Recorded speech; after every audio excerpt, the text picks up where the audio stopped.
Okay, so let's see what's going on after Hadrian and the evolutions in architectures.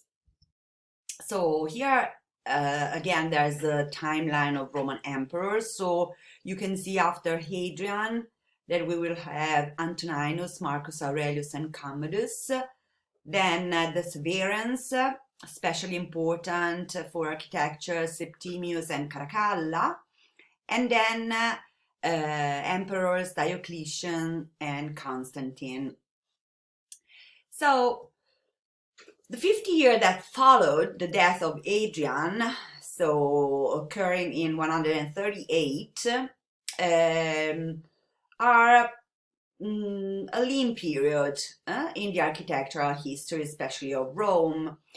So after have you seen a long series of lavish builders, so let's say Trajan and Hadrian, for example, we will have three emperors, Antoninus, Marcus Aurelius, and Commodus, who wanted to restrict themselves to the bare minimum and basing on prudence and proper maintenance of imperial authority. So the military triumphs continue to be celebrated with arches and columns. So we have columns of Antoninus and Marcus Aurelius. So the column of Marcus Aurelius, still standing in Rome in Piazza Colonna, it's very much modeled on Trajan column, recording the events of Aurelius' wars on the Danube, but this column is more a memorial than a triumphal monument. So the same was for his immediate predecessor, Antoninus Pius. Building a column which was a monolith, this time of red Egyptian granite, so very precious, standing on a tall sculpture base. Now this base is in the Vatican. Then another aspect that's more substantial architecturally is the aspect of the public image of the empire, given a proper provision for the cult of the deceased and deified members of the imperial family.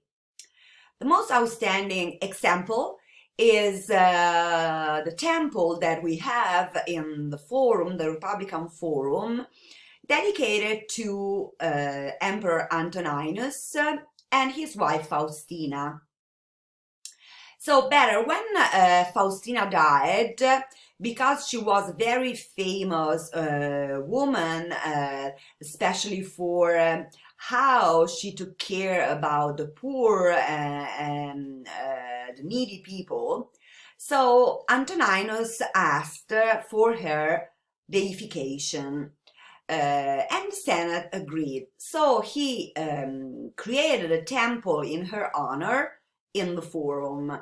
Then, after the death of Antoninus, was his successor Marcus Aurelius, having Antoninus deified too, and finally the temple was dedicated to Antoninus and Faustina together. So, in the picture we can see the temple that we have seen in the file in the field trip 2 with the frontal colonnade and the inscription of dedication to the deified emperors. This part of the temple is preserved because it's now part of the church of San Lorenzo in Miranda. So, after the murder of Commodus, so the son of Marcus Aurelius, there was an era of turmoil and civil war, ending in the establishment of a new dynasty. So these emperors were more provincial than the predecessors because they were originally African. The founder of this new dynasty is Septimius Severus. That was a tough, able soldier. And the other line of the family, through his wife, was from Syria, so very oriental. So first of all, he presented himself as a legitimate heir and successor to the previous emperors. And so Septimius was well aware that this dynastic succession called for a display of architectural magnificence. And so the list of buildings undertaken in Rome by Severus and his successors, especially Caracalla, but the others too, is a lengthy one. And architecturally speaking, their rule was more a period of consolidation and achievement than one of new experiments. And so, in many important senses, it's a time of transition. So, first of all, this new regime established a program of restoration and modernization of the existing monuments. For example, temples of previous deified emperors, the Pantheon, the porticos of Octavia, all of them damaged by a fire some years before their rule. So, to do this, an important product for this program of restoration was the preparation of a detailed map of contemporary Rome, called Forma Urbis Romae.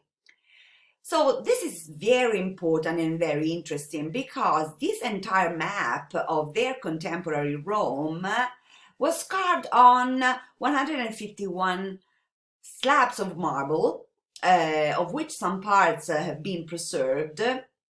So being a very important document of really unique value for the knowledge of monuments that are vanished, monuments of ancient Rome that are vanished.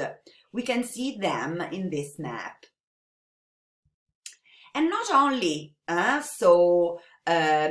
of great monuments, public monuments, but it's also a plan and a graphic portrayal of a large number of private houses.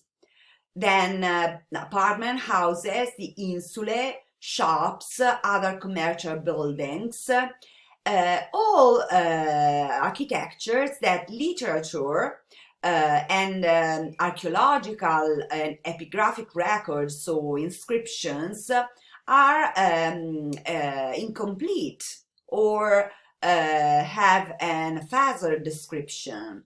So a completely new typology of record through this map. So they left a mark in Rome with some very important architectural works too. For example, the most durable and well-known is their triumphal arch standing in the Republican Forum, in between the Curia and the Temple of Concord. And it's a political statement too. I want my arch in front of you, Senate, and so I'm controlling you, and I'm on the line of the traditions of Rome, even if I am the only ruler and I'm breaking most of these traditions. So this triumphal arch was first dedicated to Septimius and his two sons for their victories in Parthia. After the death of Septimius, we have to say that his two sons ruled jointly for a while, but then Caracalla had Geta murdered, or by some accounts personally murdered Geta.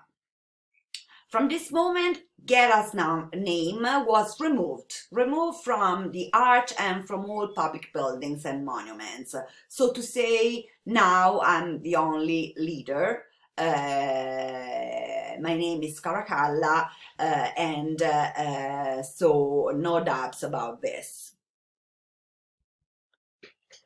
Then they were very active in the provision of public baths. Why this? Because of a steady increase of population and a rising standard of living. So the demand was increasing, and so to keep up this demand, they were very active in providing new public baths. So the most important of these complexes, for sure, were the famous baths of Caracalla that we visited, and really they are one of the most impressive buildings coming down from antiquity. These baths are really an embodiment of the concrete architecture of the earlier empire at the moment of full maturity. So Severan architecture, especially in this building, demonstrates qualities of resource and high technical competence.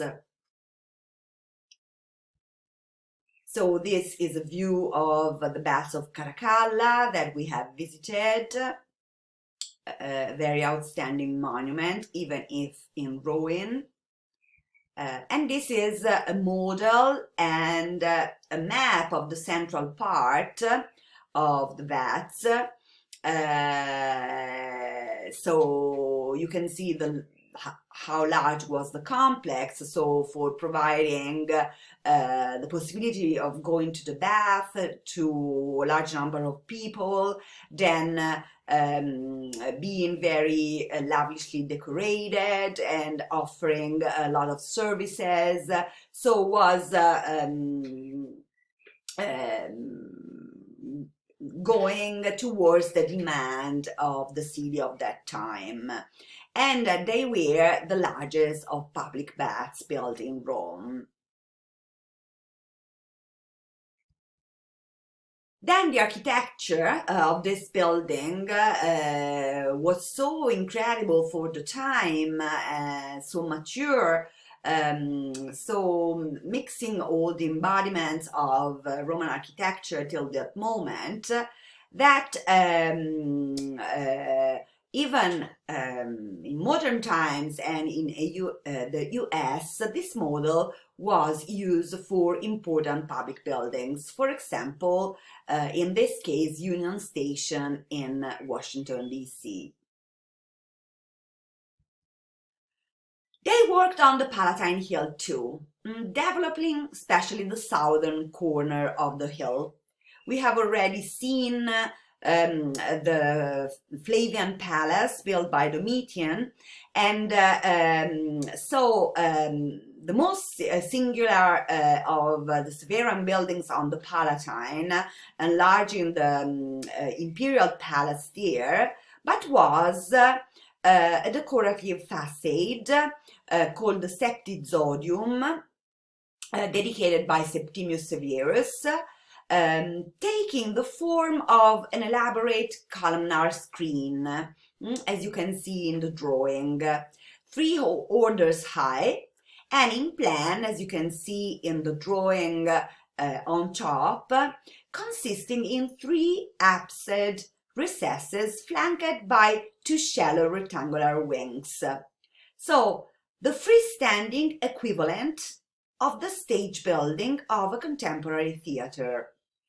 So you can see the reconstruction through the drawing of this spectacular facade given to the southern corner of the Palatine Hill and of the Imperial Palace, and then you can see the location of it in the picture here in this axonometry, here on the corner bottom right. So you can see the very high facade, the septizodium. So an incredible and outstanding piece of architecture. So then in the next video I will talk about the late empire, and especially emperors Aurelian, Diocletian and Constantine. Okay, bye.